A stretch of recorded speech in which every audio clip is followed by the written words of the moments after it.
காதல் வந்தது போயிடுச்சு, அவ்வளவுதான். ஆனா இப்ப அந்த ஒரு காதல்ன்ற விஷயம் எப்பயுமே உங்க மனசுக்குள்ள ஒரு ஆழமான ஒரு விஷயம், நிறைய நினைவுகளை ஏற்படுத்தி இருக்கும்.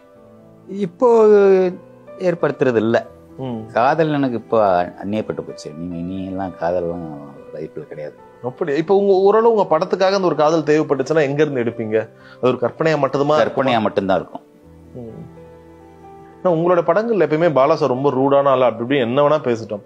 ஆனா உங்களுக்குள்ள அவ்வளவு ஒரு மென்மையான ஒரு காதல் இருக்கும். முன்பணியா மாதிரி ஒரு மாண்டேஜ் சாங் அப்புறம் எடுக்க முடியுமான்னு தெரியல. இளங்காத்து விசிதை போல ஒரு மாண்டேஜ்.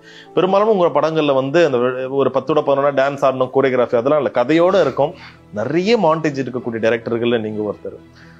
ரொம்ப எனக்கு தெரிஞ்ச அந்த ஒரு இளம் பருவத்துல நிறைய காதல் வயப்பட்டிருக்கீங்களா? காதல் நான் வயப்பட்டிருக்கேன். இளம் யாருக்கு என்னை பார்த்து வயப்படல. அது சொல்லக்கூடிய தைரியம் இருந்துச்சு சார் அந்த டைம்ல. ஒரு பொண்ணை பார்த்தா அந்த பொண்ணிட்ட போய் நான் உன்னை காதலிக்கிறேன் தைரியம் இருந்தது. பர்சனாலிட்டி இருக்கணும்ல. ஞாபகம் இருக்கா ஏதாச்சும் ஒரு சொன்ன கதை இல்ல சொல்லி திட்டு வாங்கினதோ அந்த மாதிரி ஏதாச்சும் நடந்திருக்கா? அப்படி எதுவும் இல்ல. இல்ல. ஓகே சார், உங்க வாழ்க்கையில இருந்து நீங்க எடுத்து உருவாக்கின ஒரு காதல் சீன் சொல்ல முடியுமா? மேபி அது நடந்துச்சு இல்ல நடக்கணும்னு ஆசை, இல்ல நான் காதல் பண்ணிருந்தா இப்படிதான் பண்ணிருப்பேன்னு அந்த ஒரு கற்பனை கலந்து நீங்க எடுத்த ஒரு காட்சி, மறக்க முடியாத காட்சி சொல்ல முடியுமா? என் வாழ்க்கையில வாழ்க்கை அனுபவத்துல இல்ல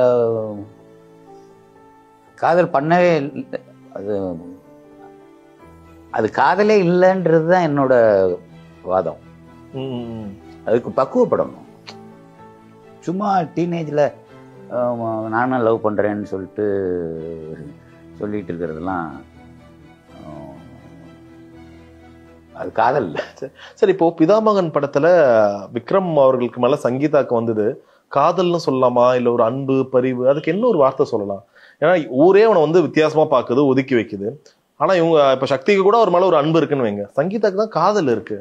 அது எதனால உண்டான ஒரு காதல், அது எப்படி மலர்ந்த ஒரு காதல் சொல்ல முடியுமா உங்களுடைய ரைட்டிங் ப்ராசஸ்ல?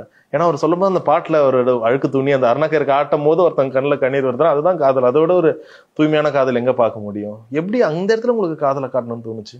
அந்த பாட்டிலேயே வந்து கதை இருக்கும். இப்ப அந்த பாட்டுல நான் கதை இருக்கிற போது அந்த 2-3 மாண்டேஜ்லயே அவங்க காதலை நான் சொல்லாம விட்டுட்டேன்னா அதுக்கு 2-3 காட்சிகள் வைக்கணும். அந்த காட்சியில் வச்சோம்னா படம் லேக் ஆயிடும். அதனால அதை பாட்டுக்குள்ள பேக் பண்ணி, பாட்டுன்றது உங்களுக்கு ஒரு பெரிய டூல். ஒரு பெரிய சீனை காட்டுறது பாட்டை 2 சீன் தான் சொல்லுவீங்க. தனிமை உங்களுக்கு எவ்வளவு நெருக்கம்? பிடிக்குமா உங்களுக்கு தனிமையை? தனியா இருக்கிறது பிடிக்கும். சில சமயங்கள்ல யாராவது பக்கத்துல இருக்கணும்னு மனசு தவிக்கும். ரெண்டுமே இருக்கு. ஸோ உங்களுக்கு அந்த 3 o'clock ஃப்ரெண்ட்லாம் இருக்காங்களா சார்? ஏதாச்சும் மனசு சரியில்லை வாடா மீட் பண்ணலாம், இல்லை எங்கன்னா வெளியில போகலாம் அந்த மாதிரி சினிமாக்குள்ள சார்?